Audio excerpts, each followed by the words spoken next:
Selamat datang di New Perspective.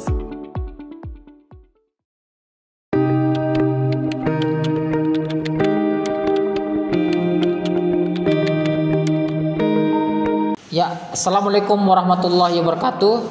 Kembali lagi di New Perspective. Saya dan Pak Dr. Saiful Hamdi. Pada kesempatan podcast kali ini, saya dan Pak Saiful Hamdi akan berbincang-bincang terkait dengan kesuksesan pelaksanaan MXGP Samudra di Sumbawa. Nah, seperti kita ketahui bahwa setelah MotoGP sukses terlaksana di Mandalika, kembali lagi pemerintahan Zulrohmi menorehkan prestasi yang cukup gemilang dengan suksesnya terselenggaranya MXGP di Samudra Sumbawa. Nah, Bang Hamdi, nah seperti apa Abang melihat suksesnya pelaksanaan MXGP ini kan tentu menjadi catatan prestasi tersendiri dari pemerintahan Zulrohmi setelah sebelumnya juga berhasil menyelenggarakan MotoGP di Mandalika, walaupun memang kita tahu sendiri ini adalah kerjasama berbagai banyak pihak begitu, baik pemerintah pusat, pemerintah daerah, pemerintah kabupaten kota begitu. Ya, Mas Yani, terima kasih banyak. Ya, ini saya kira topik yang masih hangat ya. Bagaimana kemudian Indonesia sebagai negara penyelenggara, dalam hal ini pemerintah Provinsi Nusa Tenggara Barat, pemerintahannya Bang Dul dengan Bu Rohmi berhasil menyelenggarakan sukses ya, sangat sukses menyelenggarakan MXGP. Kalau kemarin MotoGP sudah sangat sukses ya, walaupun banyak challenge ya, banyak persoalan-persoalan di lapangan yang harus dibenahi, tetapi output dari kegiatan tersebut luar biasa, Mas. Nah, MXGP ini terulang kembali. Saya kira ada beberapa catatan saya di sini, Mas Yani. Kalau melihat terobosan-terobosan yang dilakukan oleh Bang Zul ini. Yang pertama adalah begini, Mas Yani. Membangun sebuah daerah ya, membangun sebuah daerah dalam konteks modern sekarang ini. Kita tidak bisa kemudian mengeksklusi diri, tidak bisa menutup diri dengan dunia luar. Ini yang saya kira menjadi bukti bahwa Bang Zul terobosannya ini patut kita acungi jempol lah, Mas Ani. Artinya tidak bukan sesuatu yang mustahil ternyata ya, walaupun kan dalam proses perjalanan adanya event internasional ini selalu orang meragukan begitu, ini bisa terjadi apa enggak gitu. Agak pesimis dan sangat in hurry. Artinya waktunya nggak cukup panjang begitu untuk persiapannya itu. Dan ternyata sukses. Dan itu bisa dibuktikan sukses terlaksana dengan baik begitu. Sukses terlaksana dengan baik. Inilah yang saya kira bahwa membangun sebuah daerah sekarang kita butuh dukungan komunitas global. Nah, itu catatan saya, Mas Yani. Artinya apa? Bahwa untuk membangun jaringan-jaringan ini kita tentunya sangat bergantung pada pemimpin yang punya kualitas, yang punya kualitas kepemimpinan, lobby, ya, kemudian bahasa, punya jaringan luas, ya. Kalau bahasa sosiologisnya kan jaringan sosial ya. Nah, ini yang kemudian memang kita sangat butuhkan begitu. Kita tahu kan namanya gubernur ini tidak punya kekuasaan yang begitu ini ya, berbeda dengan wali kota misalkan atau bupati. Mereka sangat fokus, intens satu daerah. Gubernur ini kan sifatnya koordinatif. Dia harus mampu mengkoordinirkan, mampu memberikan pemerataan. Nah, ini catatan saya yang ketiga kemudian, Mas Yani, bahwa ada pemerataan di sini. Kemarin ya orang selalu ngomong apa Sumbawa dapat apa, Bima dapat apa, kemudian daerah-daerah lain Dompu dapat apa. Lombok kan sudah ada MotoGP nih yang kemudian bisa sedikit tidak bersaing dengan Bali begitu kan.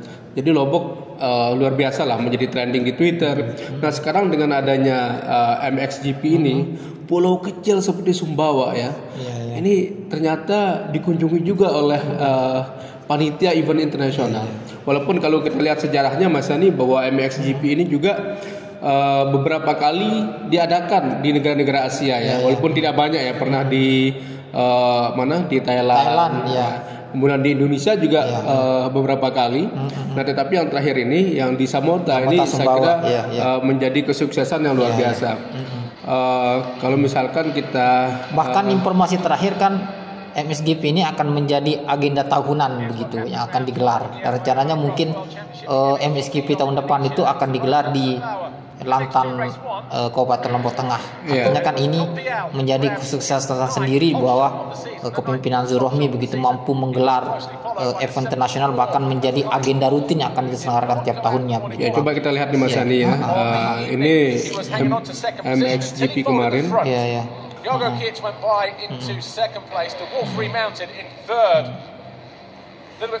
Tentunya ini kan Bang, kalau dari sisi dampak multiplier efeknya terutama ekonomi kan tentu akan cukup besar nih, ekonomi dan sosialnya begitu Bang. Nah, mungkin kalau dari analisa untuk dampak sosialnya seperti apa Abang melihatnya begini? Ya, pertama kalau dari sisi dampak sosial ya, pertama Sumbawa semakin terkenal, Lombok semakin terkenal, NTB semakin terkenal. Nah, semakin mendunia lah NTB. Semakin mendunia. Artinya pulau kecil Sumbawa ya besar lah ya, lebih besar dari Lombok ya. Artinya kita masih wilayah yang di Indonesia masih terpinggirkan kan, daerah-daerah Indonesia Timur ini. Ini semakin dikenal dunia.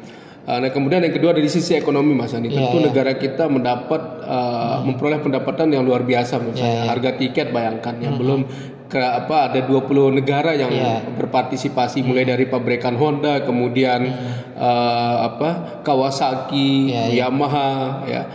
Beberapa saya lihat yang ikut andil di MXGP ini. Nah, artinya dari sisi peserta saja ini kan membawa kru berapa coba? Belum lagi kita bicara UMKM-nya begitu. Nah, UMKM kemarin yang memperoleh ya benefit ya. Ada 200 gerai UMKM yang berdiri di dekat area MXGP. Saya kira Mas Yani ini keuntungan yang luar biasa lah. Dan bagaimana kemudian pemerintah mengatur ya supaya teman-teman kita yang punya UMKM ini juga punya kesempatan begitu, punya kesempatan.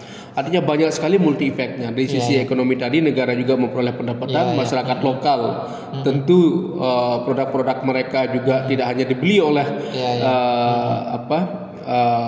yang menyaksikan ya, tapi juga saya yakin teman-teman kita yang menjadi ikut andil di MXGP ini pasti ikut menikmati lah begitu di produk UMKM itu.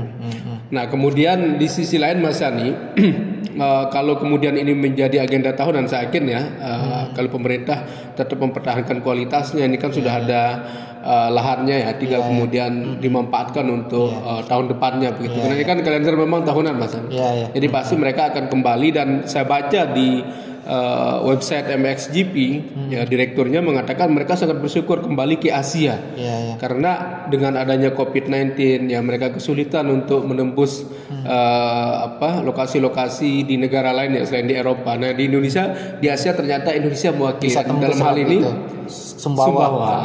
Ya, jadi saya kira itu multi efek yang luar biasa. Dan tentu Mas Yani transportasi ya, teman-teman yang punya Grab ya, yang punya mobil startup ya yang gabung di Gojek misalkan, pasti memiliki keuntungan yang luar biasa. Nah, terakhir ini Bang, tentu kita lihat dua event yang sukses terselenggara di NTB ini dan semuanya adalah bertaraf internasional, menyedot banyak perhatian, ditonton jutaan orang. Apakah itu MotoGP, MXGP di Samota, tidak terlepas dari kepemimpinan Zulrohmi. Nah, seperti apa Abang memandang kesuksesan dari Zulrohmi dalam menyelenggarakan event-event bertaraf internasional ini begitu Bang? Ya, ini menarik Mas Ani. Seperti yang saya katakan di awal bahwa pemimpin sekarang walaupun dia memimpin di sebuah daerah yang katakanlah jauh dari pusat ya, NTB ini kan terpencil, cuman oke lah kita punya modal pariwisata, punya modal natural resources ya, keindahan alam yang kita punya. Anggaplah kemudian Samota ada MXGP, siapa tahu misalkan Bima ya bisa aja misalkan balap sampah, ya kan banyak juga ini nanti ya. Cuman nggak tahu apakah bisa di ini apa enggak dilaksanakan jadi apa enggak. Begitu ya. Ya bisa jadi event internasional juga, dan banyak hal saya kira PR Bang Zul nanti supaya terjadi pemerataan. Ini Mas Yani biar kita ber-NTB ini menyenangkan lah begitu ya. Siap. Tidak kemudian eksklusif ya, semua harus dapat begitu. Semua merasakan semua merasakan. Dan tentunya Mas Yani Zulrohmi ini kalau kita bicara elektabilitas ya pasti ini punya dampak juga Mas Adi. Saya yakin setidaknya ya, anggaplah kalau orang memprediksi tidak punya pengaruh. Saya yakin kalau menurut saya ini punya dampak besar terhadap menyongsong pemilu ke depan. Seandainya Bang Zul kemudian Bu Rohmi lanjut untuk jilid 2. Sepertinya akan mendapat simpati dari masyarakat begitu. Tidak hanya dari teman-teman kita yang di Lombok, tetapi juga yang di Sumbawa. Karena Mas Anies saya berpikir begini. Kita ini kan udah selesai lah era gagah-gagahan, era premanisme dalam memimpin daerah. Era ortodoksi. Kita butuh pemimpin yang memang inklusif dan terbuka. Artinya yang punya jaringan global, yang bisa kemudian melobi kemana-mana. Inilah yang memang kita butuhkan pemimpin itu. Makanya ya nggak salah sih teman-teman, kan di Indonesia ini semua pingin jadi pemimpin kan. Semua pingin jadi gubernur, semua pingin jadi bupati. Ya jadi saya yakin ya kita juga pingin kan. Siap. Mas Adi pingin ya jadi gubernur, pingin ya. Pengen juga sih. Tapi lihat diri lah ya. Siap kalau gitu. Saya kira itu Mas Adi bahwa kita udah di era kepemimpinan yang inklusif dan modern. Gitu, yang butuh jaringan global. Ya pemirsa, demikian diskusi kita pada podcast kali ini. Sampai berjumpa di new perspektif yang berbeda dengan isu yang berbeda. Assalamualaikum warahmatullahi wabarakatuh. Waalaikumsalam.